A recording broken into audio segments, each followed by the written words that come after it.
Amiguito, ¿tienes problemas con tu tarea? ¿Tienes dudas que no has podido resolver? ¿Tu maestro dio el tema por visto y te puso una película? No te preocupes, el profesor Dante Salazar resolverá tus dudas. Bienvenidos, yo soy el profesor Dante Salazar y estoy aquí para resolver las dudas que sus maestros incompetentes no pueden. El día de hoy recibí la carta del pequeño Lorencito. Querido profesor Salazar, últimamente en la tele siempre hablan de lo mismo. Del terrorista. Do the terrorists really want to destroy our economy, our civilization? Según entiendo, los musulmanes son malvados, apedrean mujeres y explotan cosas, y todo porque son intolerantes y quieren que todos crean en su Dios. Pero en mi escuela las cosas no son muy diferentes. Cristo es el único Dios. Cristo es la única verdad. Todos los demás son el diablo. El diablo, les digo. Hasta Buda. Ese hippie. Estoy confundido. ¿Quién tiene entonces la razón?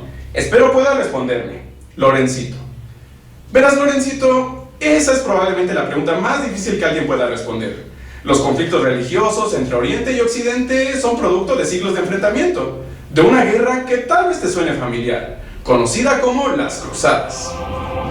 Cuando se habla de cruzadas es fácil imaginar heroicas aventuras de caballeros, la búsqueda del Santo Grial y Sean Connery. Sin embargo, más allá de reliquias y tesoros, las guerras cruzadas deseaban solo una cosa: Jerusalén. Matarse por Jerusalén no es nada nuevo, pues resulta que en esa ciudad convergen las tres religiones más importantes del mundo. Los judíos dicen que es suya porque fue fundada para ellos por David. Los cristianos alegan que les pertenece porque ahí resucitó Jesús. Y para los musulmanes, ahí fue donde Mahoma subió al cielo. Así es.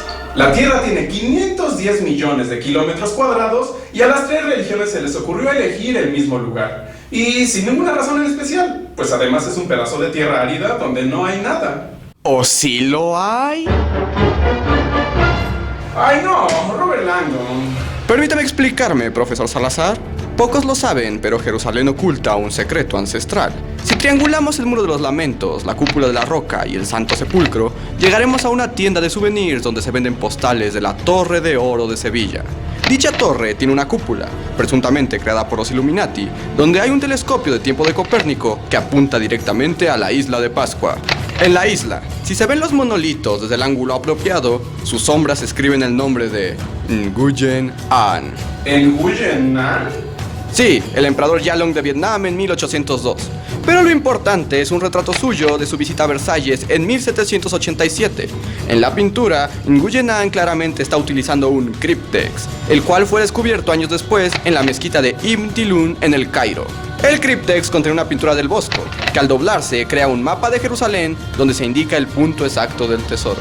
Ajá, ¿y dónde es eso? En el Templo de la Piedra, en Jerusalén. ¿Y qué no empezamos ahí? Sí, pero así es más divertido. ¿Y qué hay en el templo? Muéstrele, profesor Tibing. Gracias, Robert. Verá, profesor Salazar, en esta presentación audiovisual que convenientemente acabo de preparar, podemos ver que tras la cúpula de la roca se oculta el artefacto más codiciado de la humanidad.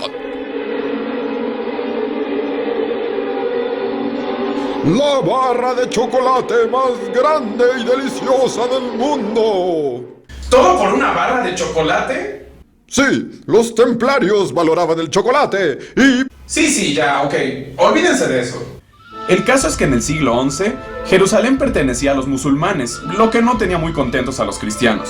Por aquellos años, el cristianismo estaba dividido entre católicos y ortodoxos. Los primeros dirigidos por el Papa y los segundos por el emperador bizantino. El Papa y el emperador eran rivales, pero en 1095 las cosas cambiaron. El imperio bizantino sufría de ataques musulmanes que no podía contener, así que pidió ayuda al Papa Urbano II para que le enviara hombres y combatiera así al enemigo en común.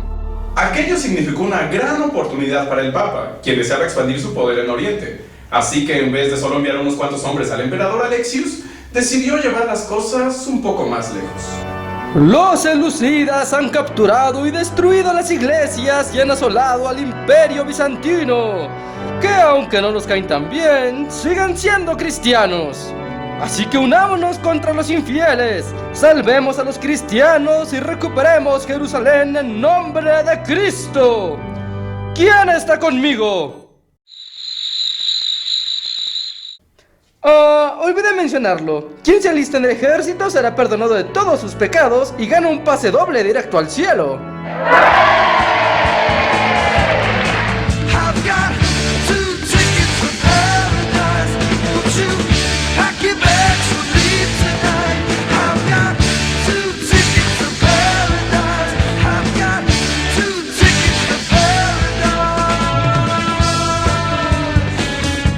Urbano II convenció a sus fieles en toda Europa en marchar en una guerra santa para recuperar Jerusalén a cambio de la salvación de sus almas.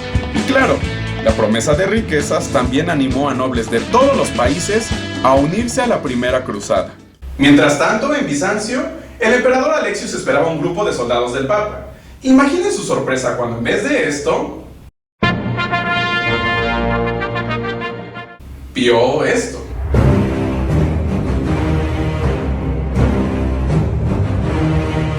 Alexios entendió que aquel enorme ejército era una trampa del Papa con la intención de reducir el poder del Imperio Bizantino. Para contrarrestar el efecto de los cruzados, Alexios llamó a su palacio a los jefes del ejército, los nobles Godfrey de Bouillon y su hermano Baldwin de Bolonia, el gran guerrero Bohemond de Tarento y Raymond de Tolosa, el que les echaba porras. Baldwin y Godfrey vencerán, los cruzados ganarán. ¡Vamos, cruzados! ¡Woo! ¡Ay, ese Raymond! Alexios les hizo prometer, como buenos cristianos, que los territorios que conquistaran serían de Bizancio y no pasarían a manos del Papa. Por supuesto, no cumplieron con el acuerdo. Y es así que inició la marcha de los cruzados hacia Tierra Santa. Pero no se trataba de una tarea sencilla. En su camino se enfrentaban constantemente a toda clase de adversidades. Tenían que cargar con pesadas armaduras por ardientes desiertos. La comida y el agua eran escasas.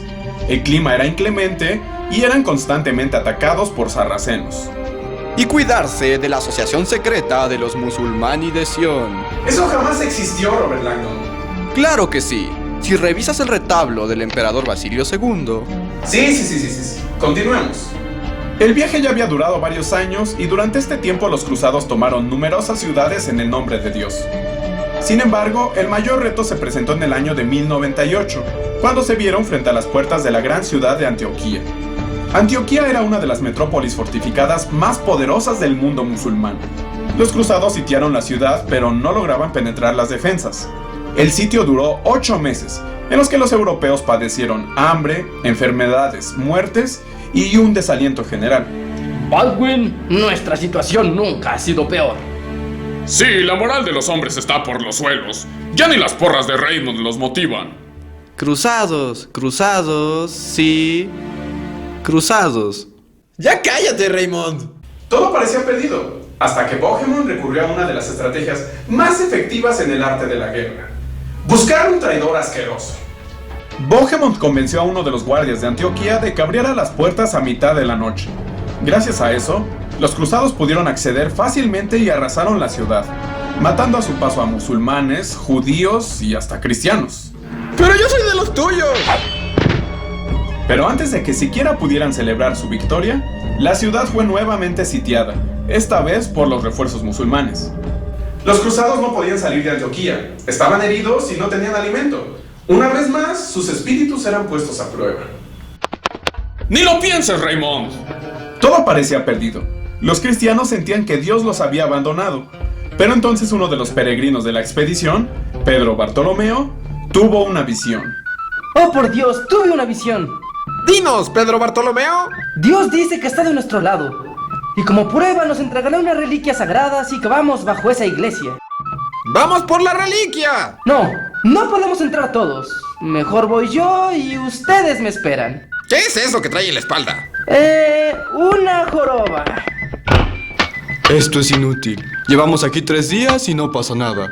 No se desesperen. Es cuestión de... ¡Oh, por Dios! ¿Ese es Jesús? ¿Dónde? Miren, ahí está la lanza sagrada. En la ciudad de Antioquía, los cruzados hallaron la supuesta lanza con la que los romanos atravesaron a Cristo durante la crucifixión. Aunque lo más probable es que solo haya sido un palo enterrado por Bartolomeo para subir la moral de las tropas. No, Dante. La lanza y su poder son reales. La lanza fue llevada al monasterio de Gerhard y robada años después. Desde entonces, ha pasado de mano en mano entre los hombres más poderosos de la historia. Se dice que quien la posea podrá dominar al mundo. Hay pruebas de que muchos hombres han tenido la lanza. Los reyes católicos la entregaron a Cortés para conquistar América. Después le perdemos el rastro hasta que Napoleón Bonaparte la encuentra en Egipto en 1798. La lanza siguió dando poder ilimitado a los líderes del mundo. Sabemos que la tuvo Hitler, Stalin y Mao Zedong. Existen muchas sociedades que desean la lanza, y aunque no sabemos dónde está, actualmente sospechamos que ha estado en poder de grandes figuras de la historia. Oh, profesor Tibing, qué bonitas presentaciones prepara usted. ¿Cómo las hace? Oh, es muy sencillo. Primero te metes a Photoshop, abres una carpeta nueva y le das clic en efectos. ¿Y cómo pone los brillos? Te metes a opacidad, resplandor exterior. ¡Ya! ¡Cállense! Pero aún no hemos hablado de la maldición. Ya, ignórenlos. Volvamos a las cruzadas. Fuera real o no, la lanza renovó la moral cristiana. Los cruzados tomaron las armas, enfrentaron con valor inusitado a los turcos y consiguieron una victoria aplastante. Cuenta la leyenda que para ayudar a los cristianos, Dios envió un ejército de fantasmas, al más puro estilo del Señor de los Anillos. ¡Es el poder de la lanza! ¡Ya, lárgate! Los cruzados reanudaron su marcha a Jerusalén, pero antes hicieron una pequeña parada en la ciudad de Marat. Tras años de sufrimiento en el desierto y de padecer los horrores de la guerra, los ejércitos aprovecharon la última parada antes de Ciudad Santa para descansar, reorganizarse y olvidarse un poco de su cristiandad.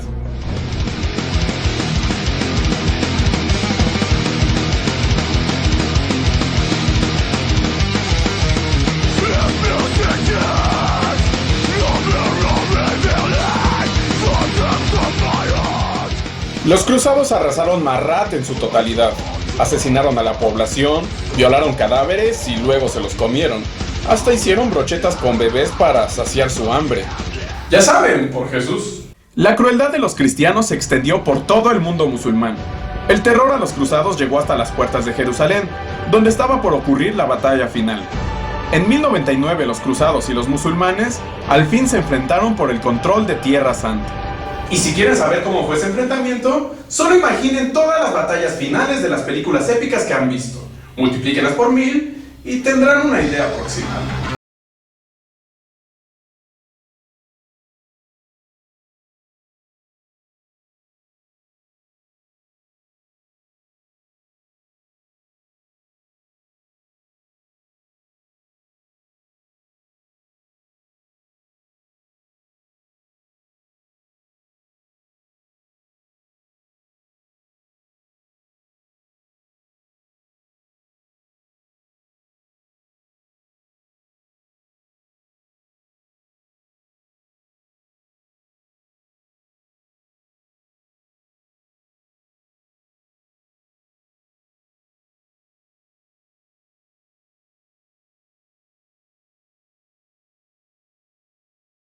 De Godfrey. Aquello consolidó el triunfo de la primera cruzada. Lamentablemente, el Papa Urbano murió antes de saber que su campaña había sido exitosa. Por primera vez después de varios siglos, la ciudad de Jerusalén volvía a estar en manos de los cristianos.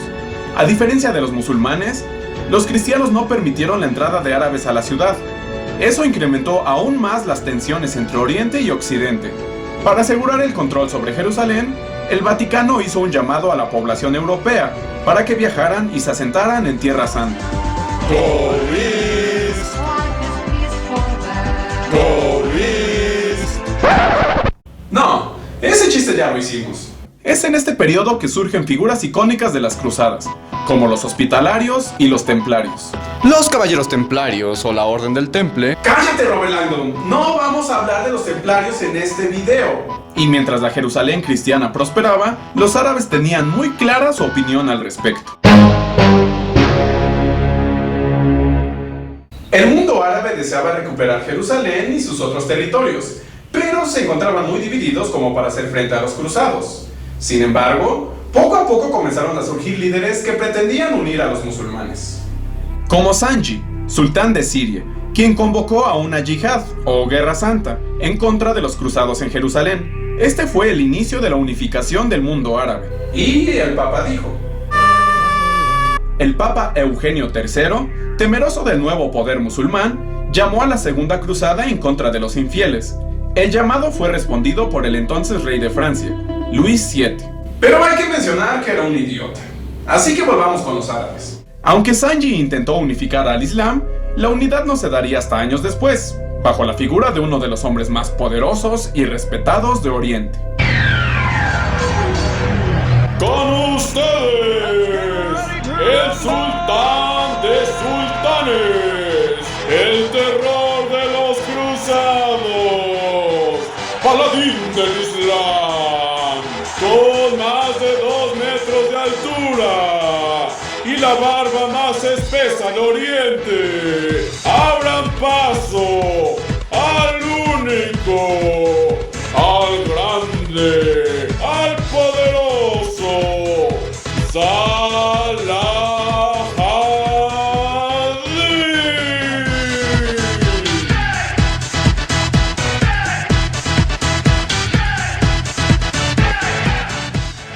Saladin. Saladín para los cuates, es probablemente el héroe legendario más grande del mundo islámico.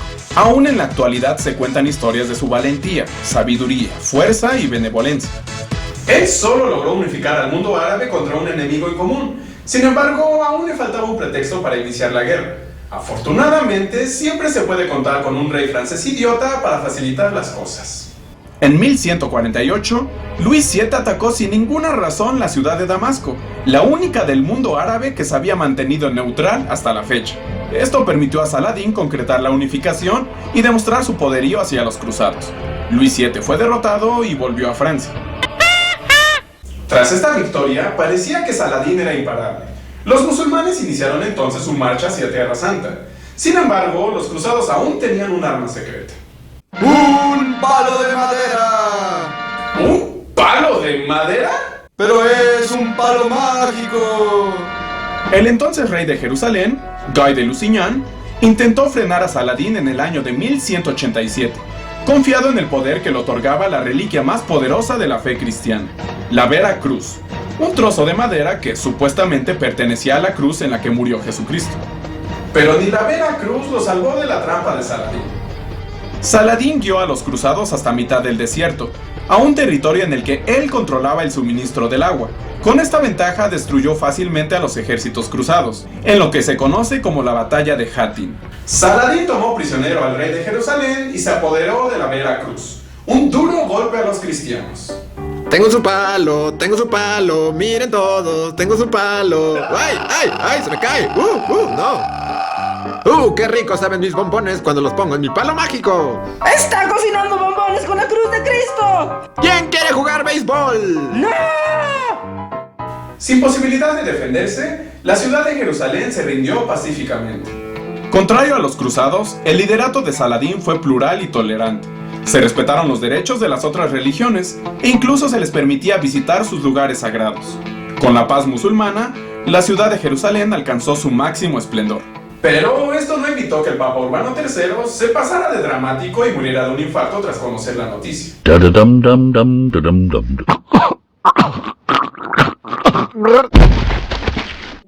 Inmediatamente se convocó a la Tercera Cruzada para recuperar Jerusalén, y aunque Saladín era muy poderoso, los cristianos aún tenían un as bajo la manga.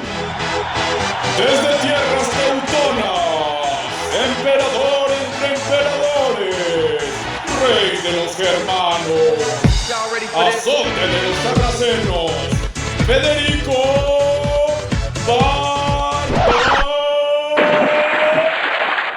Barbarossa. Barbarossa era el rey más poderoso del cristianismo e incluso Saladín le temía, pero el gran enfrentamiento jamás se dio, porque el rey se ahogó en un charco en el camino hacia Jerusalén. Así que la responsabilidad quedó en manos de otro rey, al que la historia sí recordaría porque no murió estúpidamente. En esta esquina, con el acento escocés más exagerado. No, ya basta. Hablamos de Sean Connery, Ricardo Corazón de León. Yes.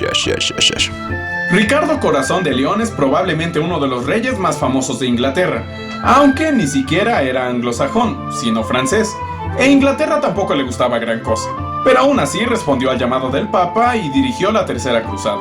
Oh, yes, Crusade, yes. Es importante señalar que hasta este momento los musulmanes consideraban a los europeos como bárbaros apestosos, pero el rey de Inglaterra era diferente. Ricardo Corazón de León era un hombre valiente y un guerrero honorable. Recuperó muchas de las ciudades en manos de los musulmanes y se ganó el respeto del mismo Saladín, con todo y que le gustaba decapitar árabes en masa. Oh, decapitation, yes. Ricardo y Saladín forjaron una extraña relación de rivalidad amistosa. Aunque eran enemigos mortales, sentían admiración y respeto el uno por el otro.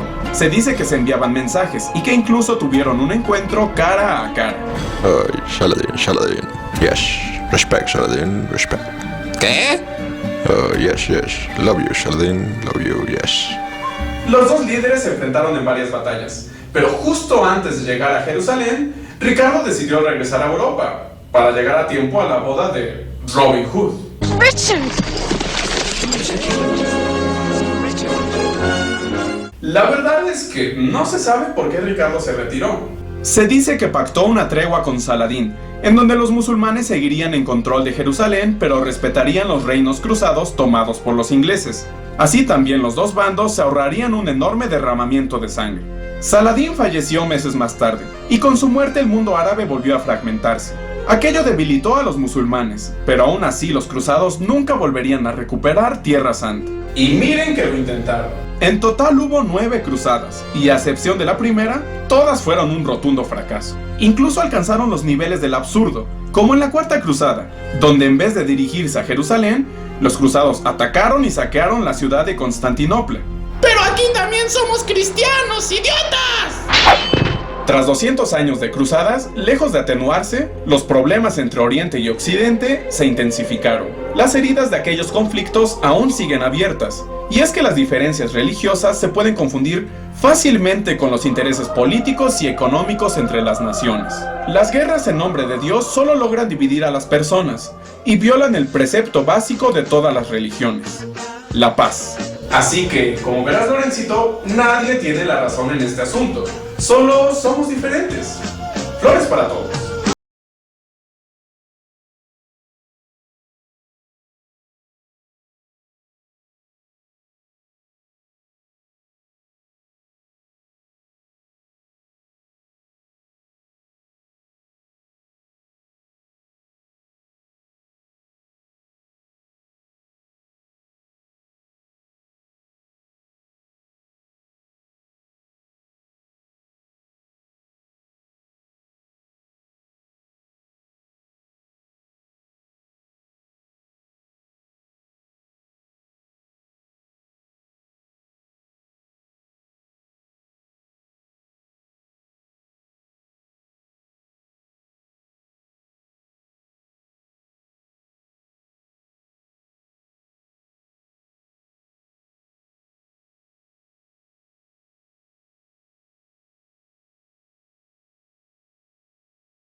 Amiguito, ¿tienes problemas con tu tarea?